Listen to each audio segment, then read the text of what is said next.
யாரெல்லாம் உண்மையான தலைவர்கள்? வேலை தளத்துல வேலை சொல்லக்கூடிய பொஸ் இல்ல, ஒரு நல்ல ஒரு லீடர்ஷிப் குவாலிட்டியோட அவங்களோட டீமை சக்சஸ் நோக்கி கொண்டு போயிட்டு சேர்க்கிறவங்க தான் ஒரு நல்ல ஒரு லீடர். இன்னைக்கு நாம எதை பத்தி பார்க்க போறோம்னா, ஒரு சிறந்த ஒரு லீடர்கிட்ட இருக்கக்கூடிய நல்ல குவாலிட்டிஸ்லாம் என்ன அப்படிங்கறத பத்தி தான் நாம இன்னைக்கு இந்த வீடியோல பார்க்க போறோம். சோ வீடியோவை ஸ்கிப் பண்ணாம தொடர்ந்து பாருங்க. மறக்காம நம்ம சதீஷ் எஸ்டூடி சேனலை சப்ஸ்கிரைப் அண்ட் ஃபாலோ பண்ணி வச்சுக்கோங்க. அப்பதான் நான் அப்லோட் பண்ற வீடியோஸ் எல்லாம் உங்களுக்கு வந்து சேரும். இப்போ நாம வீடியோக்குள்ள போகலாம். ஒரு தலைவருக்கு முதலாவதா இருக்கக்கூடிய லீடர்ஷிப் குவாலிட்டினா அது முன்னோக்கிய பார்வையா இருக்கணும். இப்போ இருக்க சிச்சுவேஷனை மட்டும் பார்க்காம எதிர்காலத்துல என்ன நடக்கும் அப்படிங்கறத கற்பனை பண்ணி அதுக்கு ஒரு திட்டத்தை தீட்டி அந்த திட்டத்தை அவரோட டீமுக்கு ஏத்த மாதிரி கொண்டு போயிட்டு சேர்க்கிறது தான். கிட்டத்தட்ட ஒரு தலையெழுத்து மாதிரி. ஒரு விஷயம் இன்னும் நடக்கலனாலும் அது நடந்த மாதிரி ஒரு விஷுவலைஸ் பண்ணக்கூடிய ஆளுமை இருக்கவங்க தான் உண்மைக்கும் ஒரு தலைவர். உதாரணத்துக்கு ஏபிஜே அப்துல் கலாம் அவர்கள். அவரோட முன்னோக்கிய பார்வை. ஒரு விஞ்ஞானியா இருந்தாலும் நாட்டோட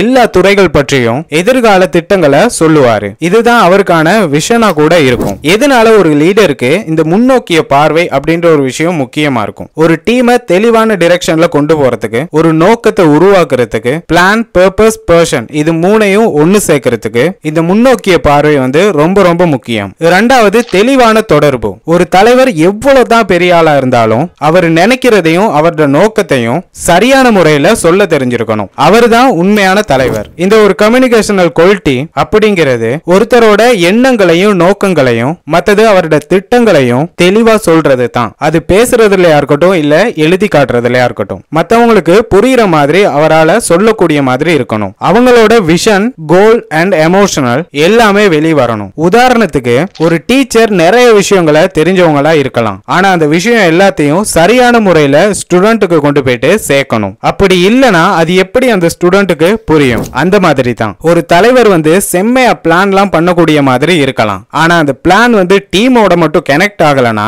அந்த பிளான் ஃபுல்லாவே சொதப்பிடும். எதனால இந்த தெளிவான தொடர்பு ஒரு தலைவருக்கு ரொம்ப ரொம்ப முக்கியம்னு பாப்போமா? டீம்ல இருக்க எல்லாத்தையும் ஒரே நோக்கத்தோட வேலை செய்ய வைக்கிறதுக்கு அவங்க எல்லாத்துக்கும் தெளிவான மெசேஜ் வந்து போய் சேரணும். இல்லனா பெரிய ஒரு மிஸ்கம்யூனிகேஷன் அங்க உருவாயிரும். இந்த விஷயம்னால தான் நிறைய நாடுகளா இருக்கட்டும், நிறைய கம்பெனிஸா இருக்கட்டும் அதோட தோல்விக்கு காரணமா இருக்கு. மூன்றாவது, நேர்மையும் தன்னம்பிக்கையும். இது இல்லாத தலைவர்கள் எப்படி இருப்பாங்க தெரியுமா? ஒரு மணல்ல கட்டுன குடிசை மாதிரி தான். என்னைக்கா இருந்தாலும் அது அடிச்சுக்கிட்டு போயிடும். நேர்மையும் தன்னம்பிக்கையும் அப்படிங்கிறது என்னன்னா, ஒரு தலைவர் சொல்லுற அவ்வளவு விஷயமும் அவரோட செயல்லையும் இருக்கணும். அந்த தலைவர் சொல்ற விஷயத்துக்கு ஏதாவது முரணா அவர் செயல்பட்டார்னா அவங்க டீம்ல இருக்க மெம்பர்ஸ் கிட்டயே அவருக்கு ஒரு நம்பிக்கை இல்லாம போயிடும். ஒரு தலைவர் மேல நம்பிக்கை மட்டும் இருந்துச்சுன்னா அந்த டீம்ல இருக்க எல்லா மெம்பர்ஸுமே தயங்காம அவங்களோட வேலைகளை செய்வாங்க. அது மட்டும் இல்லாம லீடருக்கு ஏதாவது ஒரு பிரச்சனை வரக்குள்ள அவங்களோட டீமே வந்து லீடருக்கு பின்னால நிப்பாங்க. ஏன் ஒரு தலைவருக்கு இந்த நேர்மையும் தன்னம்பிக்கையும் முக்கியம்னு தெரியுமா? ஒரு நேர்மையான தலைவன் வந்து கண்ணாடி மாதிரி இருப்பாங்க. அவங்கள பார்த்தாலே அந்த டீமுக்கு ஒரு தன்னம்பிக்கையும் நிதானமும் வரும். உதாரணத்துக்கு மகாத்மா காந்தி. அவர் என்ன சொன்னாரோ அது மாதிரியே அவரோட வாழ்க்கையும் இருந்துச்சு. சுய நிர்ணயத்தையும் அகிம்சையையும் பேசினாரு. அதையே அவரோட வாழ்க்கையா காட்டிக்கிட்டாரு. இந்த நேர்மை இருந்தனால தான் கோடிக்கணக்கான மக்கள் வந்து அவரை பின்தொடர்ந்தாங்க. இதை எப்படி சொல்றாங்கன்னா, the change you wish to see in the world அப்படின்னு சொல்றாங்க. நாலாவது, தீர்மான திறன், அதாவது டிசிஷன் மேக்கிங். ஒரு நல்ல தலைவர் ஏதாவது ஒரு ப்ராப்ளம் வரக்குள்ள தெளிவான ஒரு முடிவு எடுக்கக்கூடியவரா இருக்கணும். அதை எப்படி சொல்றதுன்னா, சரியான டைம்ல சரியான முடிவு எடுக்கக்கூடியவரா இருக்கணும். அப்பதான் அவரால் அந்த டீமை சக்சஸ் நோக்கி கொண்டு போகவே முடியும். இந்த டிசிஷன் மேக்கிங்னா என்ன? ஒரு ப்ராப்ளத்தை நேரடியா பார்த்து அதோட போக்க வந்து தீர்மானிக்கிறது தான் இந்த டிசிஷன் மேக்கிங். இது மட்டும் தவறா இருந்துச்சுன்னா அவரோட குழுவே இதனால பின்தங்கப்படும்.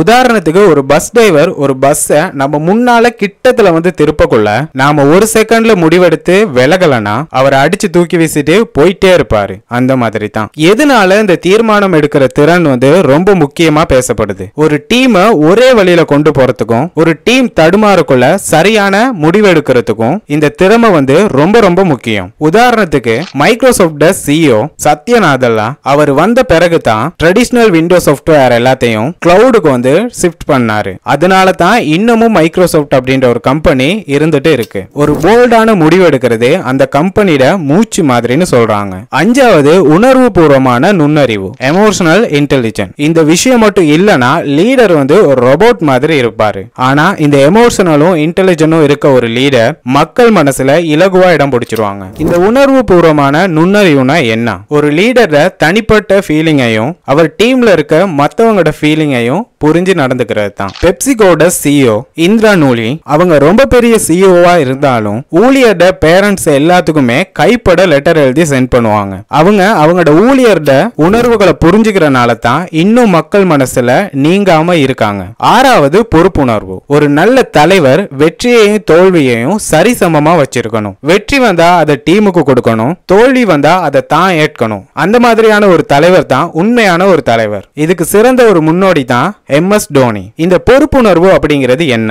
செய்யற ஒரு வேலையில ஏதாவது ஒரு பிழை வந்தா அந்த பிழைய முதல்ல அவங்க ஏத்துக்கணும். ஒரு வெற்றி வரக்குள்ள அதை தலைவர் மட்டும் கொண்டாடாம அதை அந்த டீமுக்கும் பகிர்ந்தளிக்கணும். பொறுப்பு அப்படிங்கிறது ஒரு பதவி மட்டும் இல்ல, அது எல்லாத்துக்குமான ஒரு உரிமை. ஒரு சிறந்த தலைவர் ஒரு தவறு நடந்தா அதை அப்பவே தவறுன்னு சொல்லி சுட்டி காட்டுவாரு. ஒரு சக்சஸ் வந்தா அந்த சக்சஸ்க்கான காரணம் டீம்னு சொல்லி ப்ரௌட் பண்ணுவாரு. உதாரணத்துக்கு கேப்டன் கூல் எம்எஸ் தோனி ஒரு மேட்ச்ல தோத்தாலும் அந்த தோல்வியை டீமுக்கு கொண்டு போக மாட்டாரு. அவர் அந்த தோல்வியை ஏத்துக்கிட்டு அந்த டீமுக்கு வந்து அவர் ஆறுதல் சொல்லுவாரு. இதனால தான் டீம்ல இருக்க எல்லாமே தோனி மேல கண்மூடித்தனமான நம்பிக்கையில இருப்பாங்க. ஒரு பொறுப்புள்ள தலைவரோட பவர் அந்த டீமுக்கான ஒரு ட்ரஸ்ட்டை பில்ட் பண்ணும், அதோட ஒரு ரெஸ்பெக்டையும் உருவாக்கும். மத்தது அந்த டீமுக்கான growth மைண்ட் செட்டையும் உருவாக்கும். தோனி ஏதாவது ஒரு மேட்ச்ல ஒரு தவறான முடிவை எடுத்தா கூட அதை ஃபர்ஸ்ட் டைமா பிரஸ்ல மட்டும் தான் சொல்லுவாரு. அதோட எந்த ஒரு பிளேயர்ஸையும் கிரிட்டிசைஸ் பண்ண மாட்டாரு.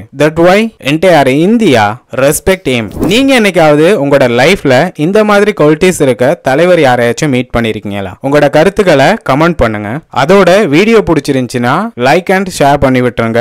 மறக்காம நம்ம சதீஷ் எஸ்டுடி சேனலையும் சப்ஸ்கிரைப் அண்ட் ஃபாலோ பண்ணி வச்சுக்கோங்க. அப்பதான் நான் அப்லோட் பண்ற வீடியோஸ் எல்லாம் உங்களுக்கு வந்து சேரும். அடுத்ததா இன்னொரு வீடியோவில் பார்க்கலாம். தேங்க்யூ ஃபார் வாட்சிங்.